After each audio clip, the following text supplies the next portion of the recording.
Hey there, folks. Welcome back to another episode where we dive into the fascinating world of things you might not think about every day. John Oliver here, ready to talk about something truly thrilling: carbon credits. Yes, you heard that right, carbon credits. Just kidding. I know. Accounting for invisible things that may or may not save the planet doesn't exactly scream laugh riot. But trust me, there's more to it than meets the eye. But stick with me. This stuff is important and frankly more entertaining than watching paint dry, unless we're talking about lead-based paint, which is a whole other environmental disaster.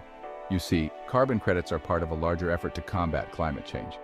They represent a reduction in greenhouse gases, and every little bit helps. Why should you care about carbon credits? Well, besides the whole saving the planet thing, which should be reason enough, it's also about money, honey. These little credits are becoming a big deal in the financial world. Investors are starting to see them as valuable assets. Companies are buying and selling them, and they're even being traded on stock exchanges. It's like the Wild West of finance, but with a green twist. And it's not just about big corporations.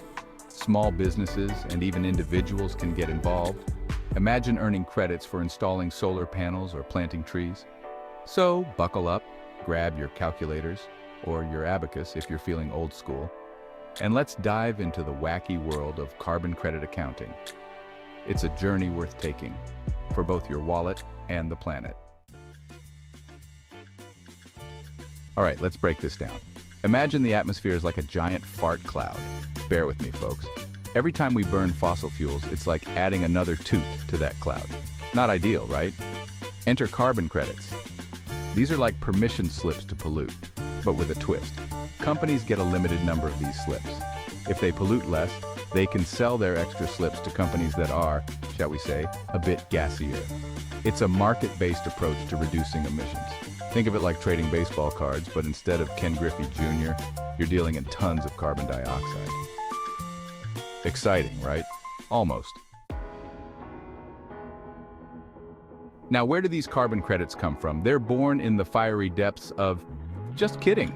They come from something called emissions trading schemes, ETS. These schemes are like government-run flea markets for carbon credits. They set a cap on how much pollution is allowed, and then companies can buy and sell credits amongst themselves. It's a bit like a game of musical chairs, but instead of losing a seat, you might end up paying a hefty fine. The goal? To make polluting less appealing than, say, investing in renewable energy or finally cleaning out that junk drawer. Now here's where the fun really begins. Accounting. Because as we all know, nothing says excitement like spreadsheets and financial statements. So how do you account for these carbon credits? Well, it's complicated. They're not quite tangible assets like a factory or a fleet of electric cars. But they're not exactly intangible either, like goodwill or the secret formula for Coca-Cola, although that would be a valuable asset in this metaphor. They fall into this weird accounting gray area, like the socks that disappear in the dryer. Section 5. Intangible assets. The ghostly world of carbon credits on your balance sheet.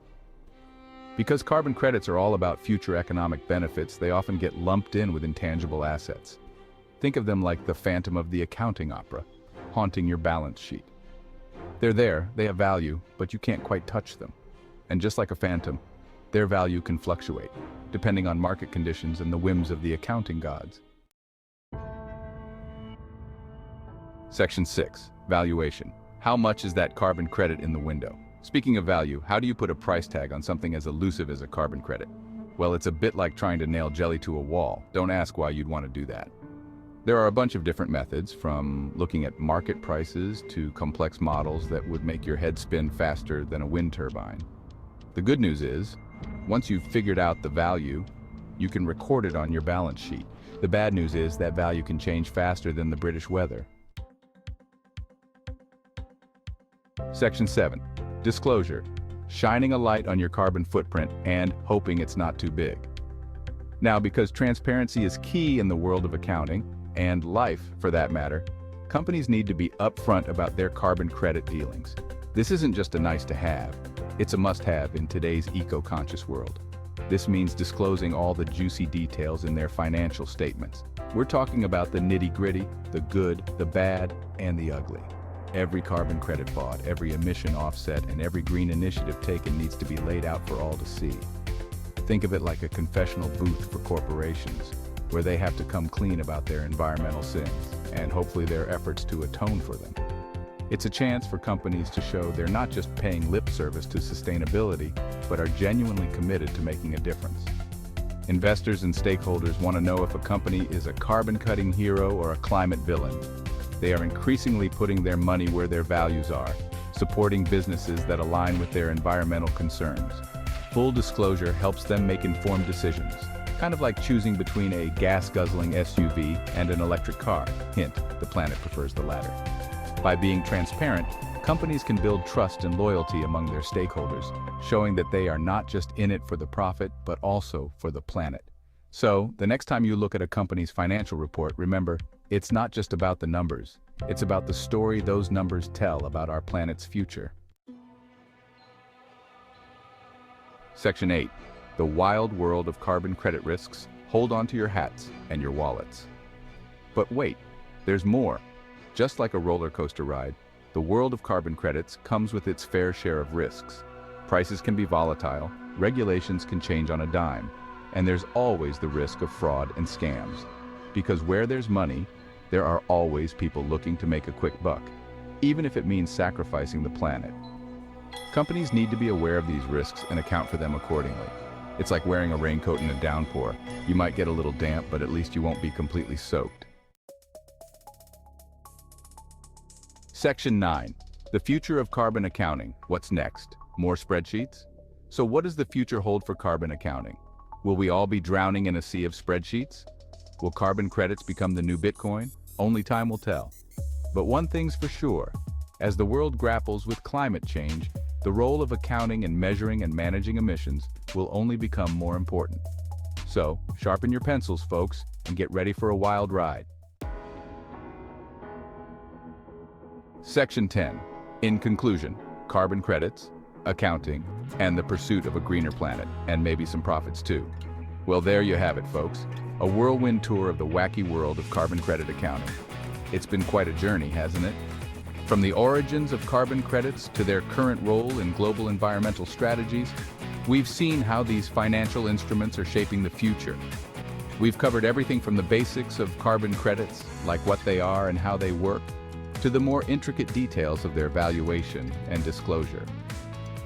It's fascinating to see how something as abstract as a carbon credit can have such a tangible impact on our planet. The complexities of valuation and disclosure can't be overstated. These processes ensure that carbon credits are not just numbers on a spreadsheet, but real, verifiable reductions in greenhouse gas emissions.